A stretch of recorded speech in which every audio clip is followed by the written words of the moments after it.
स्वतंत्र और आजाद पत्रकारिता का समर्थन कीजिए, सच में मेरा साथी बनिए। बहुत आसान है दोस्तों, इस ज्वाइन बटन को दबाइए और आपके सामने आएंगे ये 3 विकल्प। इनमें से एक चुनिए और सच के इस सफर में मेरा साथी बनिए।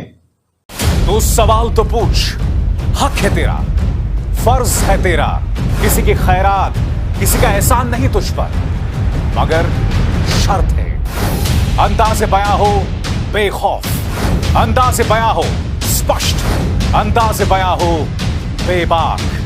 हां, उस लफ्ज को याद रखो, अंदाज़े बयां हो बेबाक। बेबाक। नमस्कार, आप देख रहे हैं बेबाक। मैं अभिसार शर्मा। सच कहूं तो मैंने खुद से कहा था कि अब मैं हिजाब विवाद के बारे में एक शब्द नहीं कहूंगा, क्योंकि मुद्दा अब अदालत के सामने विचाराधीन है। इसलिए इस मुद्दे को बढ़ाने का कोई फायदा नहीं है। उल्टा हम सब जानते हैं कि असली मुद्दों से भटकाकर भारतीय जनता पार्टी इस मुद्दे का इस्तेमाल चुनावों में कर रही है। असली मुद्दे यानी कि देश के सामने 23,000 करोड़ की लूट एबीजी शिपिंग यार्ड ने की है, जिससे ताल्लुकात जो हैं भारतीय जनता पार्टी के दिखाई दे रहे हैं 2007 से। मुद्दा महंगाई, मुद्दा बेरोजगारी। मैंने सोचा था हिजाब पर बात नहीं करूंगा, मगर फिर मेरे सामने वीडियो आया दोस्तों। इस वीडियो में देखिए, एक छोटी सी लड़की दौड़ रही है और उसके पीछे कैमरामैन दौड़ रहा है उसके चेहरे के हाव भाव को अपने कैमरे में कैप्चर करने के लिए।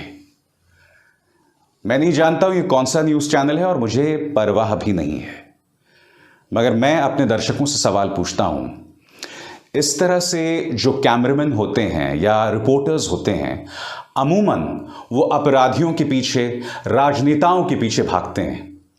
क्या आप लोग अंदाजा लगा सकते हैं कि उस छोटी सी मासूम बच्ची का उसकी ज़हनियत पर, उसकी मानसिकता पर क्या असर पड़ेगा इस एक लम्हे की वजह से?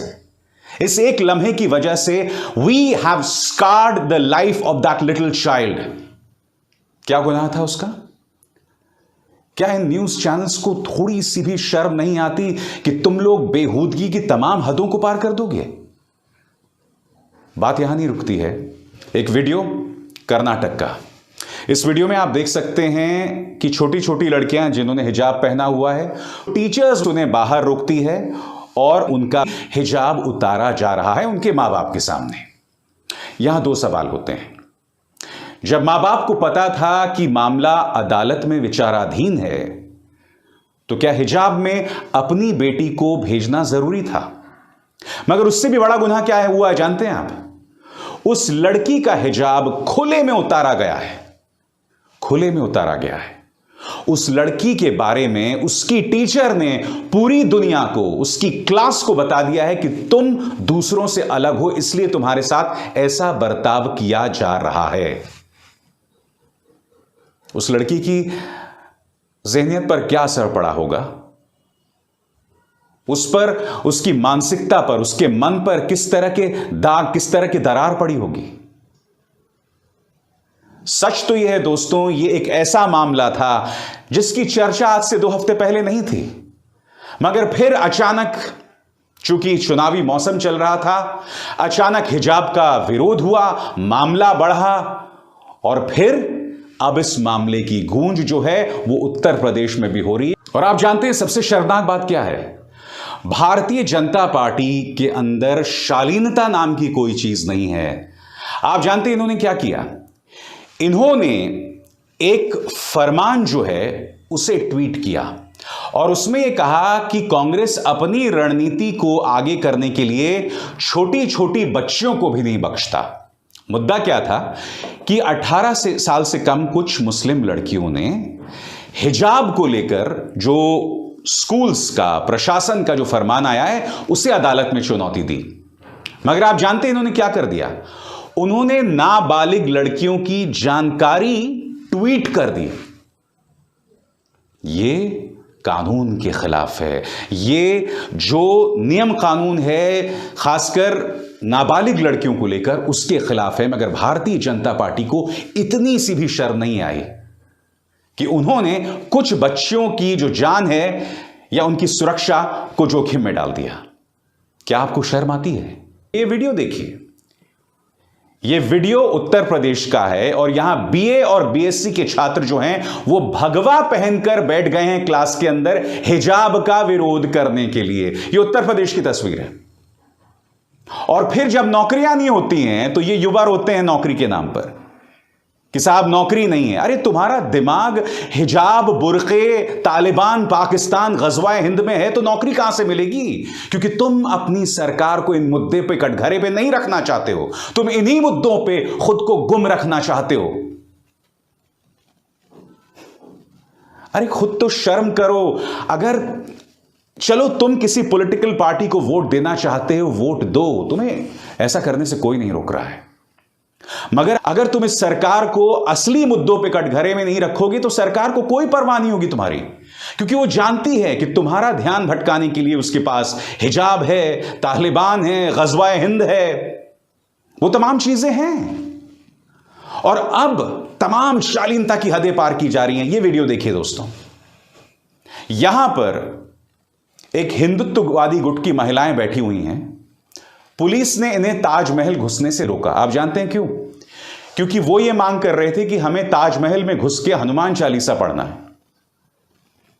हनुमान चालीसा पढ़ने की एक जगह होती है, उससे जुड़ी एक गरिमा होती है। सिर्फ इसलिए कि इस वक्त चुनाव चल रहे हैं और तुम्हें किसी भी कीमत पर तनाव बढ़ाना है, किसी भी कीमत पर धार्मिक माहौल को उग्र करना है, इसलिए इस तरह की हरकतें की जा रही हैं।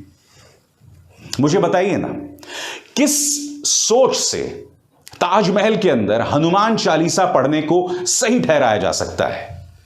वैसे तो आप हनुमान चालीसा कहीं पर भी पढ़ सकते हैं, मगर चुनाव के मौसम पर जब प्रशासन की प्राथमिकताएं कुछ और होती हैं, आप प्रशासन को इन उलूल जुलूल मुद्दों में भटका कर रखना चाहते हैं। आप प्रशासन को इन तमाम मुद्दों में भटका कर रखना चाहते हैं। क्यों? किस लिए? और जो ताकतें इसके पीछे हैं, क्या उन्हें लगता है कि चुनाव जीतने का एकमात्र मौका यही है? कल उत्तर प्रदेश की एक और शर्मनाक तस्वीर देखी गई दोस्तों। इस वीडियो में आप देख रहे हैं वैलेंटाइंस डे था और वैलेंटाइंस डे पर बजरंग दल के कार्यकर्ता तमाम पार्क्स में घुसे और इन्होंने प्रेमी युगल जोड़ियों की पिटाई की।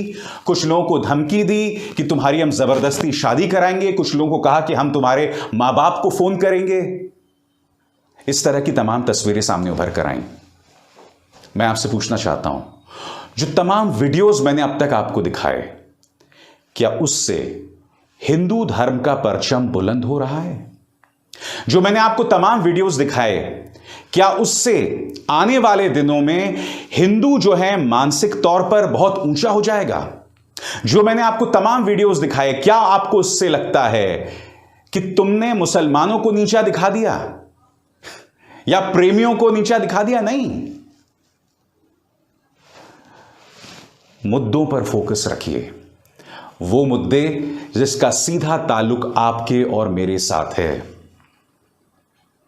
और दोस्तों, इस खबर का दूसरा पहलू यह है जो आपके स्क्रीन्स पर है। अब कुछ मां बाप कह रहे हैं कि भाई अगर हमारे बच्चे हिजाब नहीं पहन पाएंगे तो हम उन्हें स्कूल नहीं भेजेंगे। मैं आपसे पूछना चाहता हूं, नुकसान किसको है? नुकसान किसका है? नुकसान तो आपकी बच्चियों का ही है ना। जब हमारे सामने एक अदालती फैसला लंबित है तो आइए उसका इंतजार करते हैं, और अदालती फैसले के बाद अदालत जो भी फैसला सुनाता है हम सबको उसका पालन करना पड़ेगा, क्योंकि यह देश का नियम कानून है। हम व्यवस्था से खिन्न रह सकते हैं, व्यवस्था से नाराज रह सकते हैं, मगर हमें संवैधानिक मूल्यों और अदालती फरमानों को ही पालन करना पड़ेगा।